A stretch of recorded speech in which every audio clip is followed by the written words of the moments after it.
Pastor Anderson vem essa semana vim divulgando, o que eu ia ministrar essa noite. Eu vim aqui para provar para vocês que Deus não existe. E que isso, pastor? Os colegas falaram: pastor, você desviou, pastor? Você está bebendo, pastor? O que está acontecendo, pastor? Na verdade, queridos, vocês nem imaginam o quanto é fácil e simples dizer que Deus não existe. E eu quero trazer isso na Bíblia para você. A gente vai montar um quebra-cabeça aqui, trazer alguns conceitos, que depois que eu falar aqui, quem nem sabe, porque eu já quero falar logo acerca disso para vocês se desarmarem em relação a essa questão.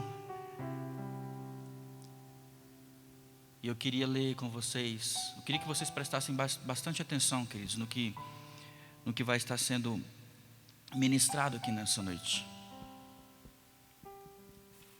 São questões, particularidades, ensinos que talvez você, na sua vida cristã, você ainda não obteve.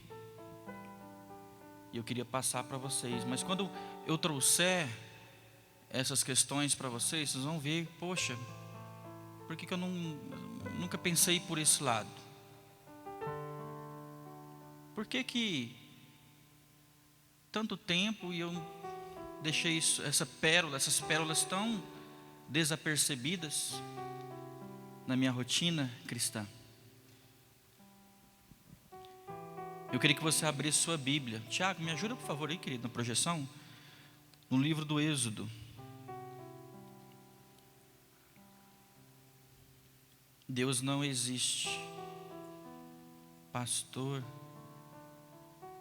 eu afirmo, Deus não existe. Êxodo capítulo de número 3. Nós temos aí o episódio de Moisés e a sarça ardente, a sarça em chamas. Êxodo 3, verso 4 fala assim: o Senhor viu que ele se aproximava, que Moisés estava se aproximando para observar aquele fenômeno sobrenatural, porque ele estava verificando que aquela pequena planta, aquela sarça, incendiava, porém não se consumia. E chegando perto, observando Moisés, do meio da sarça, Deus o chamou: Moisés, Moisés. Eis-me aqui, respondeu ele. Então disse Deus: não se aproxime. É algo diferente, é algo estranho. Você deve estar assustado. É claro que eu estou ficcionando aqui, mas entenda uma coisa: não se aproxime. Esta é a minha manifestação. Sabe por que você não pode se aproximar? Porque primeiro você precisa tirar as sandálias dos pés, pois o lugar em que você está é lugar de terra santa. Aquele lugar que era comum, era normal, aquela planta estava ali, mas de repente há uma manifestação sobrenatural ali. Aquele local passa a se tornar santo, porque a presença de Deus estava ali. E naquele diálogo, eu não vou ler aqui em função do tempo, você pode ler em casa. Eu queria ler com vocês o verso 14, onde Deus disse para Moisés: disse Deus a Moisés: eu sou o que sou. É isto que você dirá aos israelitas: eu sou me enviou a vocês. Ele queria saber como apresentar Deus, como falar acerca daquela manifestação, daquela indicação. E Deus diz para ele: diga que o eu sou o enviou a eles. Eu quero ler mais um texto com vocês que está ali no Evangelho de João. Vamos lá para o Novo Testamento agora, Evangelho de João. Isso foi Deus falando: eu sou o eu sou. Evangelho de João, capítulo 8, verso de número 58. Jesus, no verso 48 do capítulo 8, nós temos um subtema aqui que fala, o subtítulo que diz: as declarações de Jesus acerca de si mesmo. Muitas pessoas estavam interessadas em saber quem era Jesus. E o próprio Jesus, no Evangelho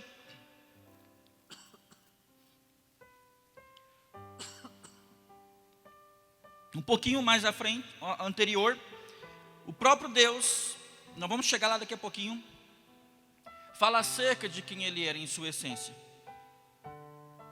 Então Jesus, acerca de declaração sobre ele mesmo, no verso 58, ele fala assim: Jesus respondeu: eu lhes digo que antes de Abraão nascer, eu sou.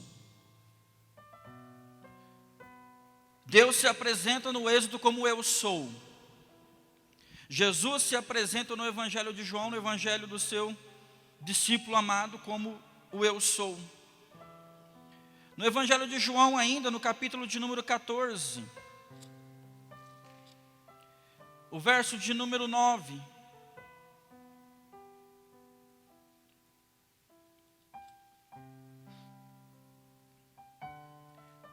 Jesus, o caminho para o Pai. Jesus respondeu a Filipe: você não me conhece, Filipe, mesmo depois de eu estado com vocês durante tanto tempo. Eu digo a você: quem me vê, vê o Pai. Deus Pai, Deus Filho, Espírito Santo, a Trindade, uma só pessoa. O Pai afirma em Êxodo que ele é o eu sou o que sou. Jesus se apresenta como o eu sou. Deus não existe, Deus é. Deus é. Existir, existe uma definição para a palavra existir. Por que Deus não existe? Porque existir é algo que é extraído de algo.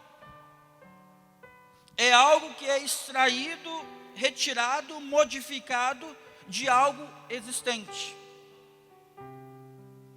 No sentido semântico, quando se fala em semântica, fala acerca do estudo dos significados. A palavra existência é usada no sentido de estar em determinado lugar, momentaneamente ou provisoriamente, viver, de substituir algo já existente e de ter uma vida útil, de durar. Vocês estão começando a entender por que Deus não existe?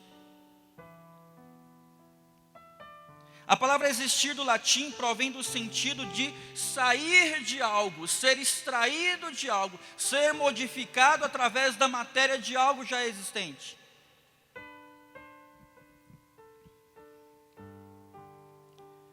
No Evangelho de Lucas, abra sua Bíblia, por favor, no Evangelho de Lucas, capítulo de número 9.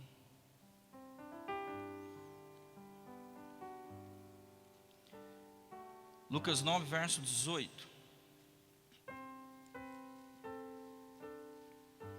Nós temos ali a confissão de Pedro. A palavra que eu disse para vocês, que Jesus quer saber o que as pessoas estão pensando acerca dele, de quem ele era. Certa vez Jesus estava orando em particular e com ele estavam os seus discípulos. Então Jesus teve a curiosidade de perguntar, lhes perguntou: quem as multidões dizem que eu sou? Eles responderam: alguns dizem que és João Batista, outros Elias, e ainda outros que és um dos profetas do passado que ressuscitou. E Jesus pergunta para ele: e vocês, o que dizem? Perguntou Jesus. Quem vocês dizem que eu sou? Pedro se antecipa e diz: tu és o Cristo de Deus. Tu és o Cristo, Filho de Deus.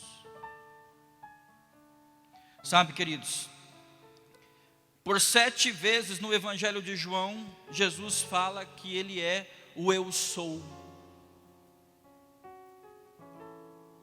Por 7 vezes, eu gosto muito desse número. O número 7 é o número da perfeição. Em 7 dias Deus criou o mundo. E Jesus se coloca como eu sou em 7 condições, em 7 situações necessárias para que nós venhamos entender o propósito de sua vinda a este mundo. Quando ele fala no Evangelho de João 6,35, eu sou o pão da vida, eu sou a luz do mundo, eu sou o caminho, a verdade e a vida, eu sou a videira verdadeira, eu sou a porta, eu sou o bom pastor, eu sou a ressurreição e a vida, eu sou o eu sou. Deus está muito mais além da existência. Por isso que Deus não existe. Ele é. Ele é o eu sou. Sabe, queridos, existir é algo extraído de algo. Então, o mais coerente é dizer que Deus e Cristo não existe. Deus é. Sabe, amados, todos aqueles que entram, a gente vê muitas pessoas quase se degladiando para defender Deus, para ir em defesa de Deus, acerca da sua existência, tentando explicar coisas que são inexplicáveis, em debates, colocando-se muitas vezes como advogados de Deus, de defesa, juízes de Cristo. Sabe, amados, Deus não precisa de advogados, defensores. Sabe do que Deus precisa? O que Cristo precisa? Testemunhas. Temos que ser testemunhas de Cristo, não advogados. Deus não precisa de ninguém que o defenda. Sabe, amados, todos aqueles que se colocam como juízes, como advogados, como defensores, debatedores da causa de Cristo, estão perdendo o seu tempo. Se preocupem em ser testemunha de Cristo. Sabe, amados, sabe por que Deus não existe? Porque é algo que existe. Por exemplo, o banco que você está sentado, apalpe esse banco aí. Esse banco existe ou não existe? Existe. Um dia esse banco era uma minúscula semente. Uma determinada floresta, mata, não sei onde, essa semente foi colocada. Nasceu-se ali uma pequena árvorezinha, uma mudazinha. E ela foi crescendo, foi desenvolvendo. E quando chegou a fase adulta, essa árvore foi cortada. E essa árvore foi modificada. E ela se tornou uma grande tábua. E essa tábua foi trabalhada, foi modificada. E virou um banco. Esse banco existe, mas ele não vai existir para sempre. As coisas que existem são explicáveis. Se Deus fosse algo explicável, algo que fosse existente, humanamente, visivelmente, palpavelmente, Ele não seria Deus. Ninguém explica Deus.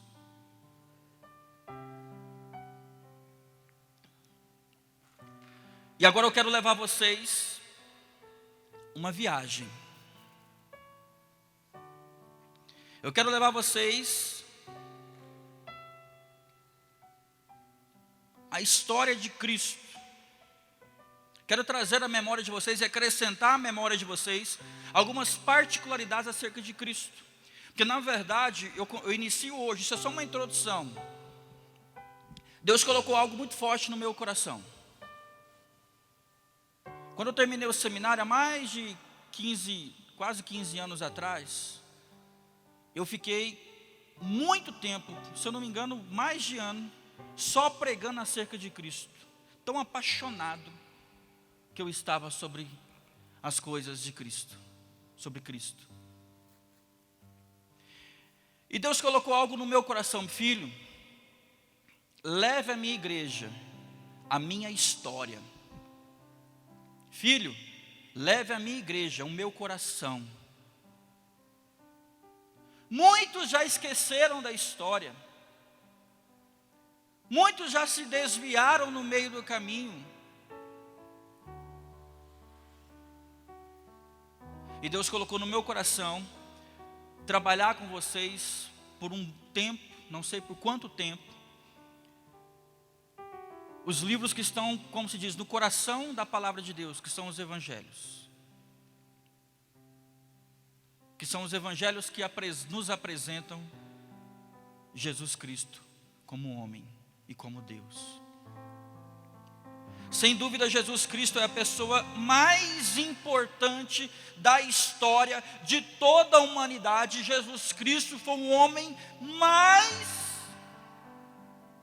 evidente, destacado que já viveu na face dessa terra, e não haverá outro que vive. Não aparecerá outro tão importante quanto ele.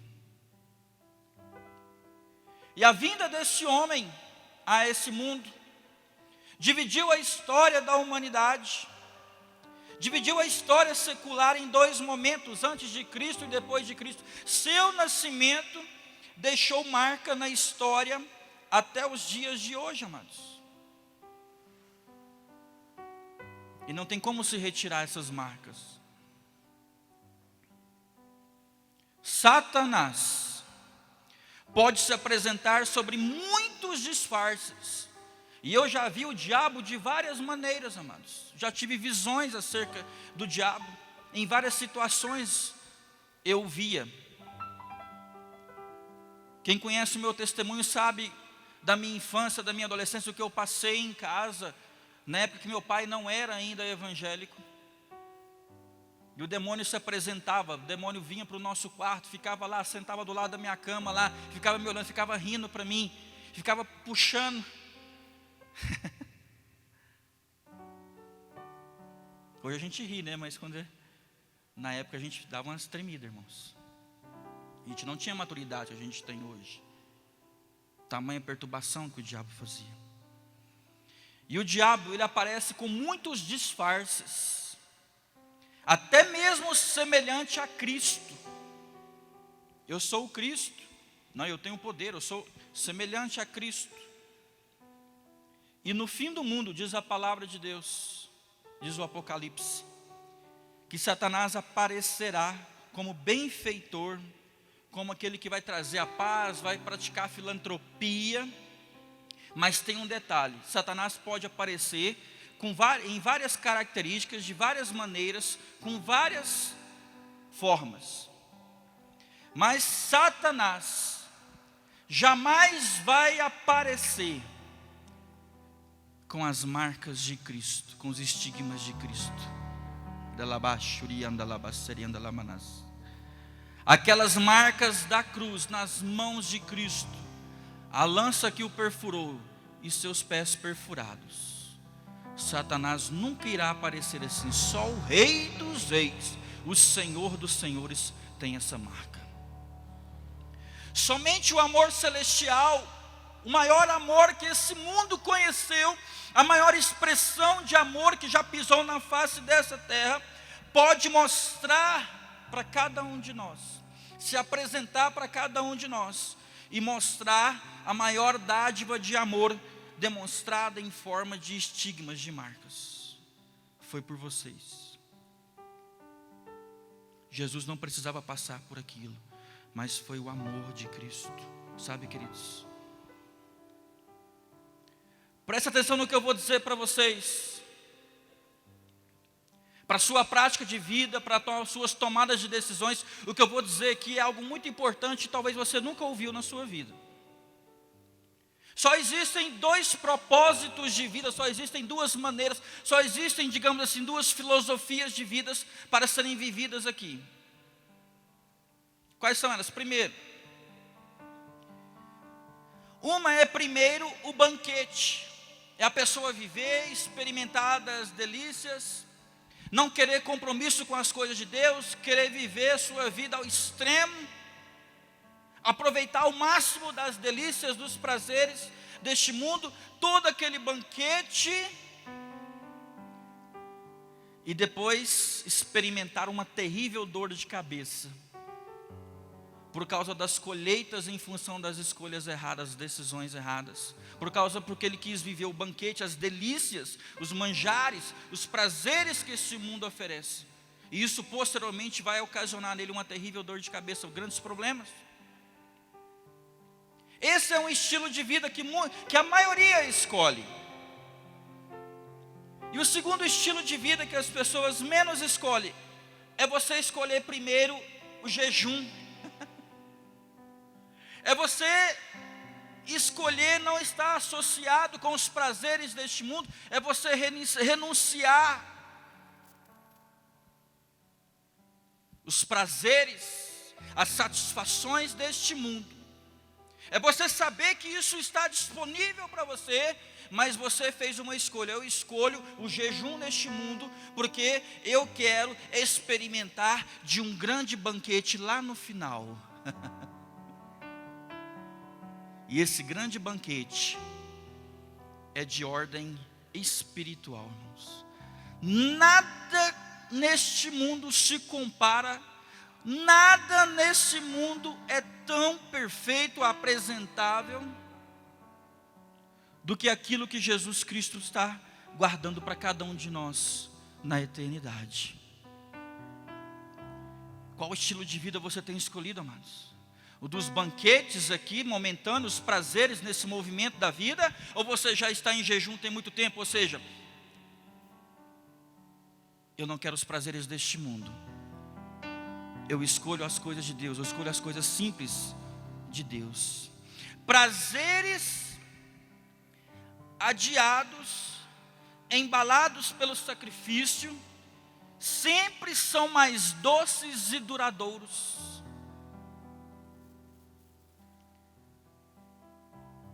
Quando você escolhe,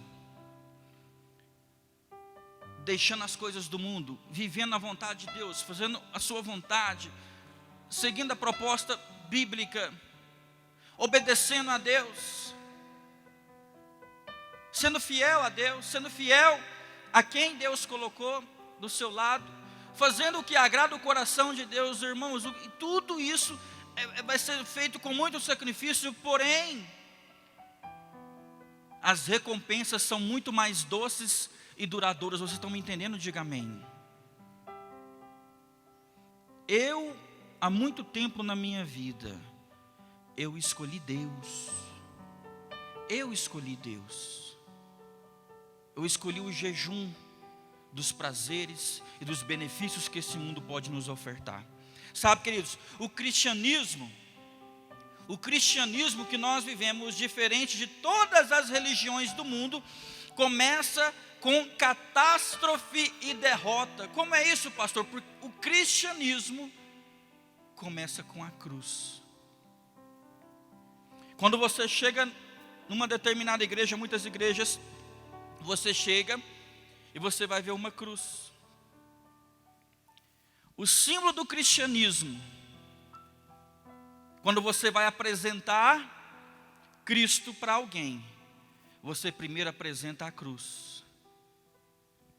Sabe, queridos, a vida do fundador do cristianismo, a vida de Cristo, mesmo tendo começado com a cruz, termina com o sepulcro vazio e termina com a vitória sobre a morte. Você pode dizer amém por isso? Isso é muito forte, irmãos. Deus é. Todas as demais coisas existem. Deus é. Ele é o sou.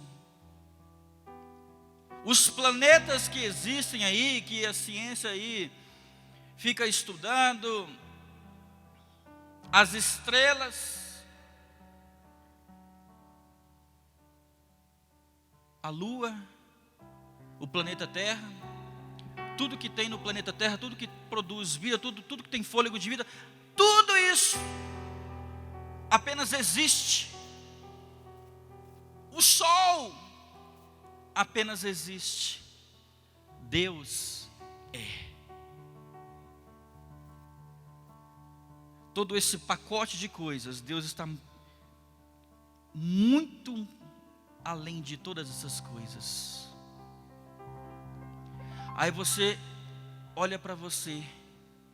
Quem sou eu? O eu sou sabe. Por que eu existo? Por que eu estou aqui neste mundo? O eu sou tem a resposta para você. Sabe, amados? O homem, Deus, que é. A vida de Cristo se diferencia de todas as outras vidas que já passaram na face dessa terra, que vivem nos dias de hoje e que ainda haverão de viver. A vida de Cristo diferencia em vários aspectos, mas eu quero destacar apenas 3 aspectos para vocês aqui. Primeiro, na vida de Cristo, a cruz, que representa a morte, estava no fim da sua vida, no tempo.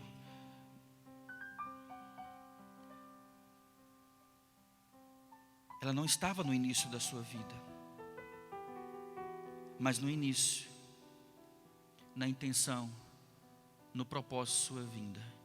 Jesus Cristo foi o Cordeiro que foi morto antes da consumação dos séculos. Jesus Cristo aceitou a proposta. Eu vou pagar o preço.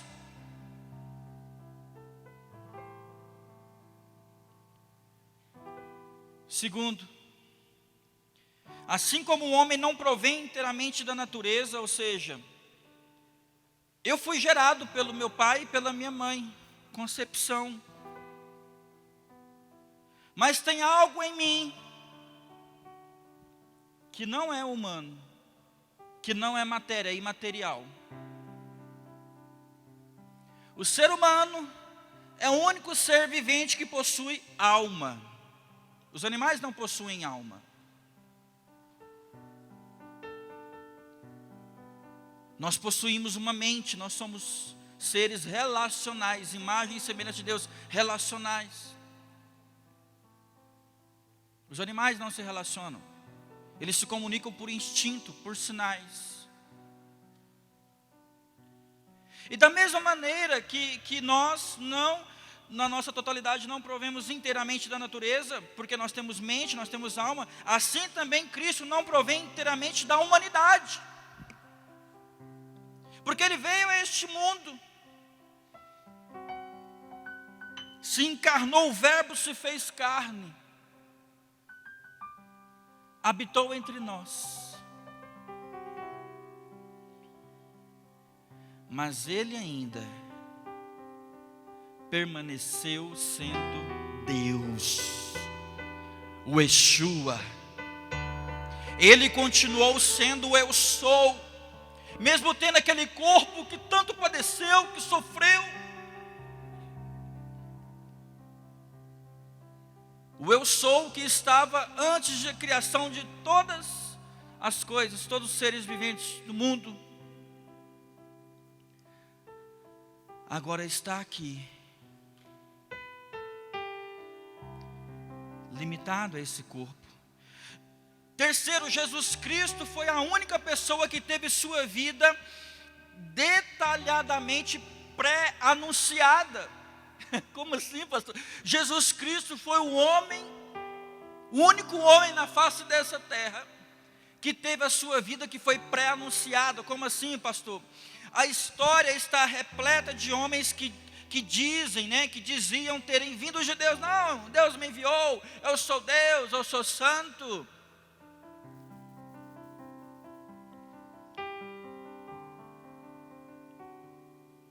Que portavam mensagens divinas, proféticas. Mas eu digo para vocês, amados, homens como Buda, Maomé, Confúcio e outros, dezenas de outros, cada um destes tentam se posicionar e são adorados como deuses. Mas eu digo para vocês, amados, a razão nos aponta que se alguns desses homens verdadeiramente vieram de Deus, o mínimo que Deus poderia fazer para dar a confiabilidade à sua palavra, era o quê? Era ter anunciado a vinda deles.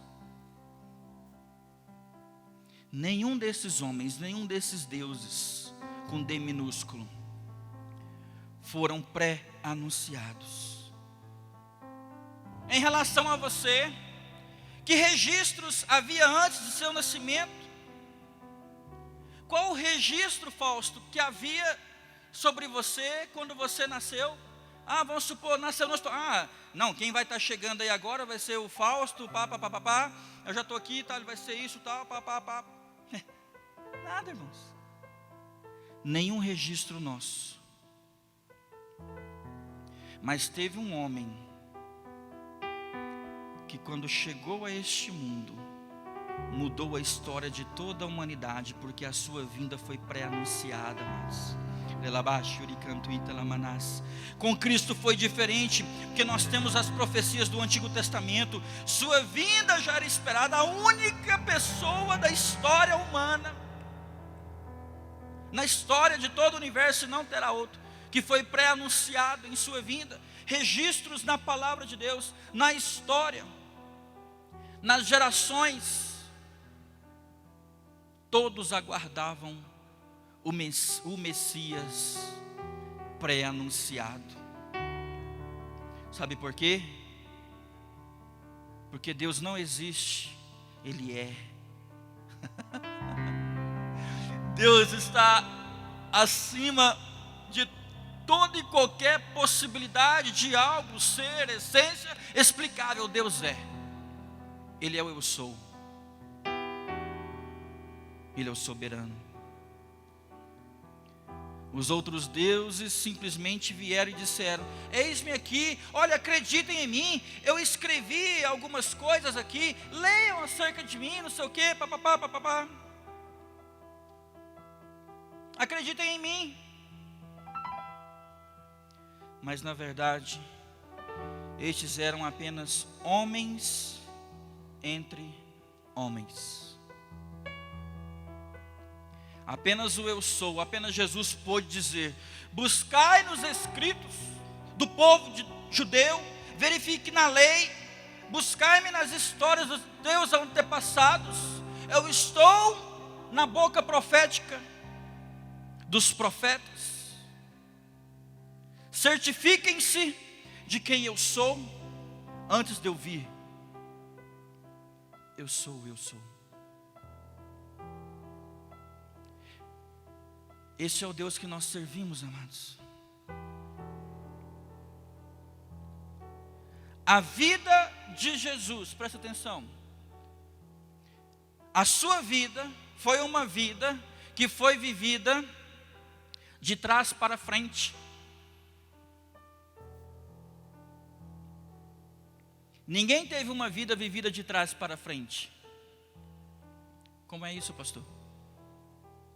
O que diferencia Cristo de todos os homens é que, em primeiro lugar, Ele já era esperado. O Messias já era esperado. Até mesmo os próprios gentios ansiavam por um libertador que foi profetizado. um redentor. E apenas este fato diferencia de todo e qualquer homem que já pisou ou pisará na face dessa terra. Como eu disse, a vida desse homem, de Jesus Cristo, foi o que dividiu a história da humanidade entre antes e depois dessa pessoa, através do eu sou. Sabe, amados? Nenhum outro fez.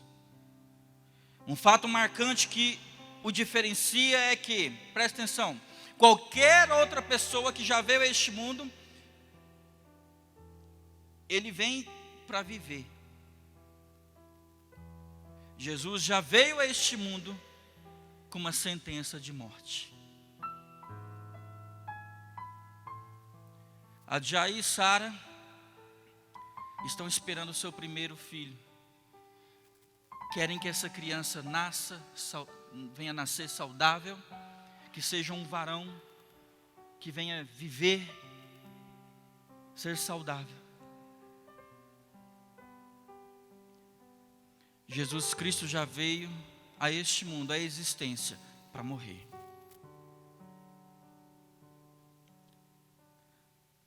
Sabedor de quanto tempo ficaria aqui neste mundo, o que teria que fazer e no final o que esperaria ele. Amados, para Cristo a morte era a meta e o cumprimento do propósito de sua vida. Que amor é esse de um pai que entrega o seu único filho? Vai lá, filho. Vá a este mundo, perca a sua essência original, a sua forma original, porque Jesus hoje tem um corpo, tá as marcas, nós veremos. Deus continua sendo espírito, Jesus não, ele tem um corpo hoje, porque Jesus abriu mão dessa essência original por amor. Ele veio a este mundo para morrer por amor.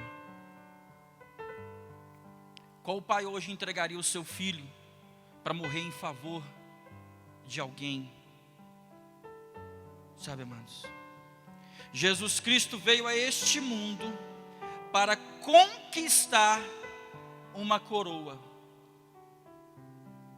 Só que a coroa que Jesus Cristo veio conquistar neste mundo não era uma coroa de ouro, com pedras preciosas, não.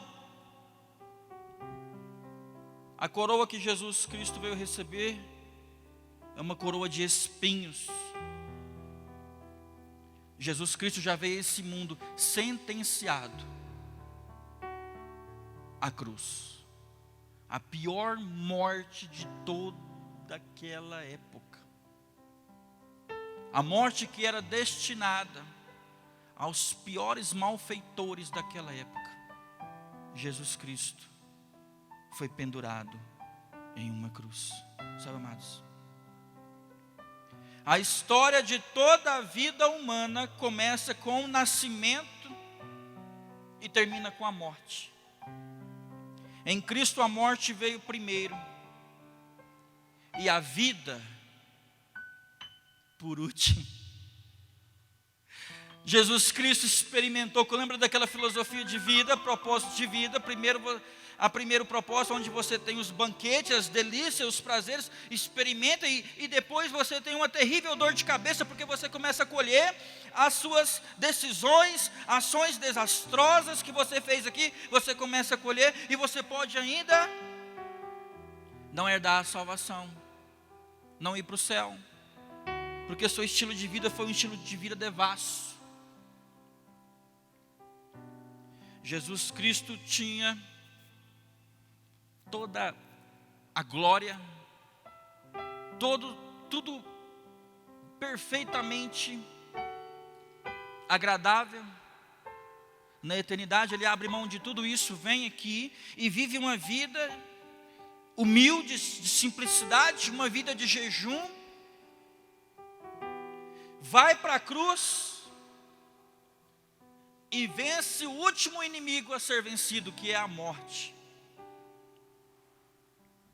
Ressuscitou. E está lá, nesse momento, intercedendo por cada um de nós, amados. Olhando para cada coração aqui nessa noite. Jesus Cristo está olhando o seu coração aqui nessa noite, amados.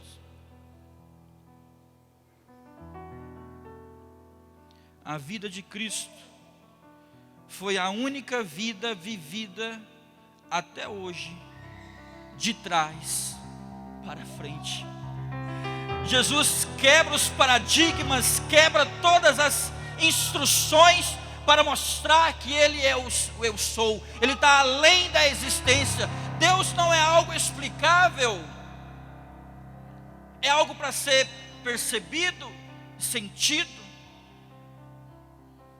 E esse Deus, apesar de ser o eu sou, Ele cabe dentro de cada um de nós.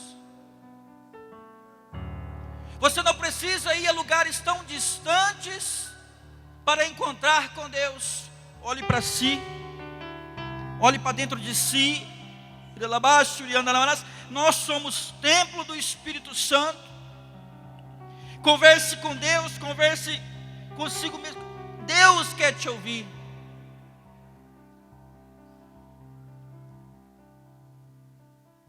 Se você não sente Deus, amados,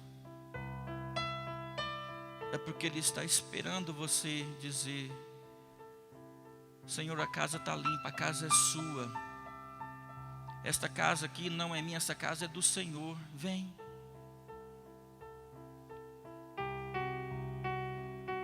Deus é poderoso, amados.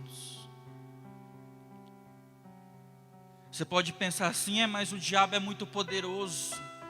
Pastor, o diabo também é muito poderoso, porque ele faz tanta coisa, eu estou vendo tanta maldade, tanta coisa. Irmãos, eu vou provar para você que o diabo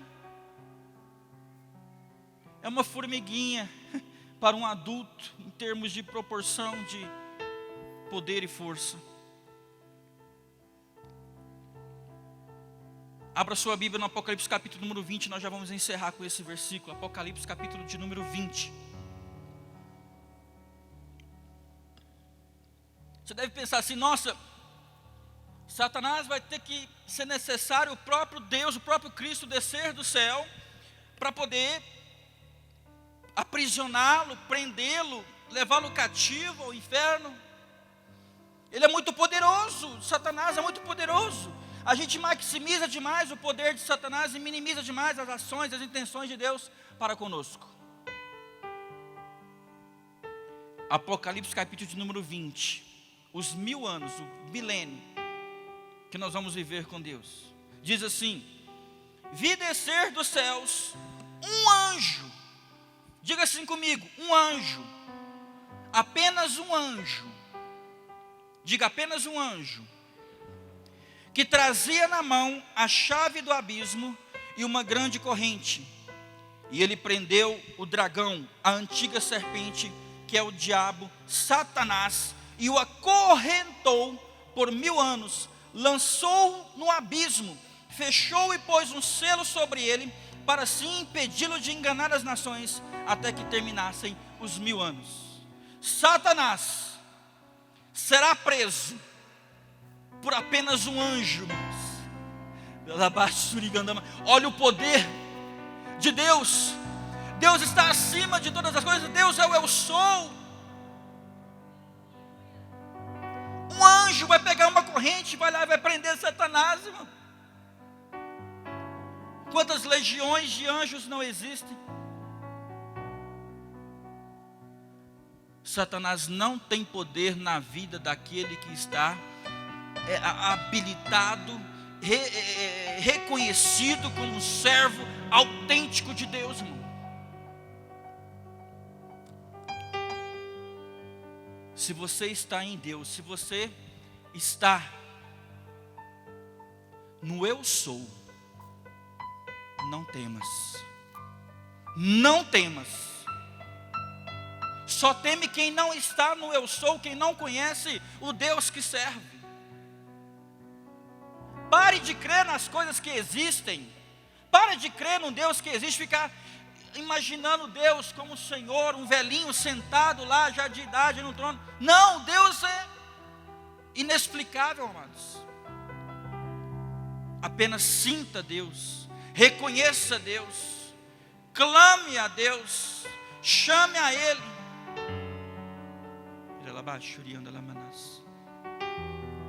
Se eu quiser adorar a Deus, queria que você ficasse de pé nesse momento. Você vai cantar essa canção e nós vamos orar. Semana que vem nós vamos continuar essa mensagem.